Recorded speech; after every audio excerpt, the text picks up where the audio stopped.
I have a question for you. Ready? Yes. In May 2001, Eric Weinmeier became the first blind person to do what? It's either sail the world or climb Mount Everest, and I think I thought it was sail the world, but I was wrong, so climb Mount Everest. That is the correct answer. Is that your final answer? Nice, yes. Joey's on Who Wants to Be a Millionaire. Yeah. And you got it wrong. And you had all your lifelines left. No, I think... You did? Regis was not happy. No, I had one. Didn't I have one left? No, man. I You should have went save to the him. I should have done the 50-50. But I blew it. Anyway, now you know Eric Weinmeier. Yeah. Thanks, Eric. More with Joe coming up on the Daily Fix.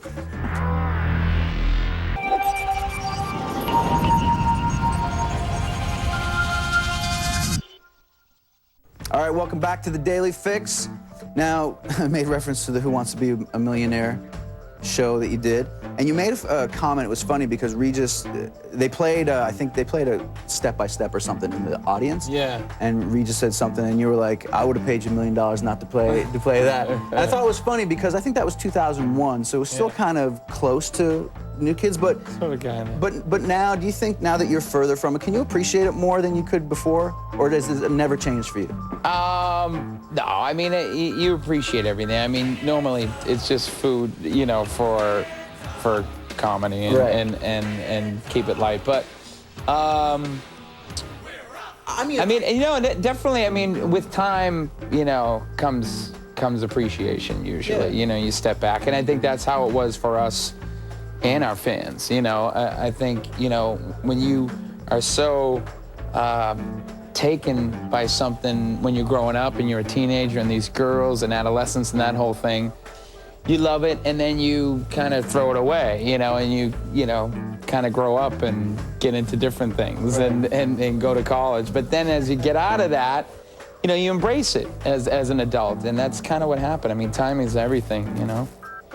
I mean, for me, I think that you can look at New Kids and see the doors that you opened for the bands that came after that, right? Are you able to look at your group as you know, people that opened the doors for Backstreet Boys and NSYNC? Do you ever look at it that way? Well, I think we influenced them. I mean, they might make the argument that, like, they had to prove themselves, you know? And so, in the beginning, you know, you get compared to whatever group you're like or inspired by. I mean, I think, you know, like I said, we inspired them, I think, you know, when they, just the same when we were growing up, we looked at New Edition and Yeah, of course, wow, yeah. if we could do that, man, and they just gave you that inspiration to go out and do it your way, and same way that, you know, NSYNC and Backstreet Boys and all those guys did it, you know, for the next generation. So it's just fun to be a part of that whole cycle, you know? Cool. Well, we're gonna play a single featuring Neo right now, and then come back and chat a little more. Awesome. Coming up right now on the Daily Fix. Okay, more to come on the Daily Fix, but first I want to ask, back in the day, did you guys play shows with Public Enemy and or NWA? Yeah, all of them, you know. That's we're just like insane. Yeah, we roll with them, man. No, the funny thing is, when we just started coming up, before we were like, you know, our image was clean cut and all that baloney, we were just like, you know, we had a record out and we were pushing it, so we'd play these music shows, and, you know, same artists are on the same bill, and Public Enemy and NWA, and, you know, we're hanging with Eazy-E in like a dressing room, and Flavor Flav comes in, and we didn't know if he knew it, and he goes, New Kids on the mother block, you know, and like that's the first thing, you know, we loved them anyway, so we were definitely in good and fun and exciting company, and then Amazing. 3 months later we were, you know, Top of the world. touring with Tiffany, so it was It's true. you know, but In malls. certain things, yeah, you know, but yeah, it was fun, and we had a lot of great experiences. All right, more to come with Joey McIntyre on the Daily Fix, and we're gonna play another one of your solo videos. Thank you. Coming up after the break.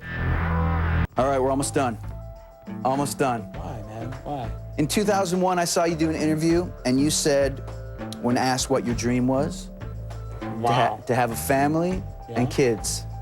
You now have a family and 2 kids.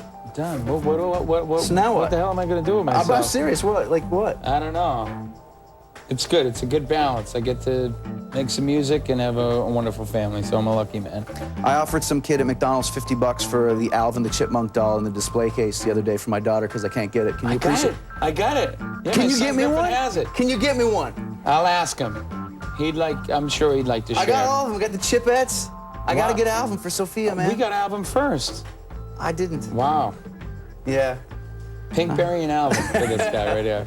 So listen, we're gonna go out on another solo video of yours. We're gonna play Rain. What do you think of this? Well, I wish I had the $250,000 back to make this video differently. I should have been in the rain with my shirt off. It would have worked. Instead, we tried to make a small sci-fi movie. Don't ask me what this video is about. It takes too long, but it was fun. In the moment, it was fun. I like the song, but I wish now we out. had the budget to cue like rain falling on our set. I know, exactly, but I mean, no one makes $250,000 videos anymore. Nah, you make them for $20. You put them on YouTube. Exactly. Get 5 billion views. Yeah. So. All right. Well, listen, man, good to see you. Thank you, man. Thanks for dropping by. Great to be here, honestly. I love coming up here, so thanks for having me. Get me this Alvin doll. I will. I know Done. you can. You make a phone I'll call pry right it now. from my kids. No, I don't want to take your kids. Just get me another one. You call someone at McDonald's. My son says my tears are falling off, he says when he's crying. It's the best. See you next time on The Daily Fix.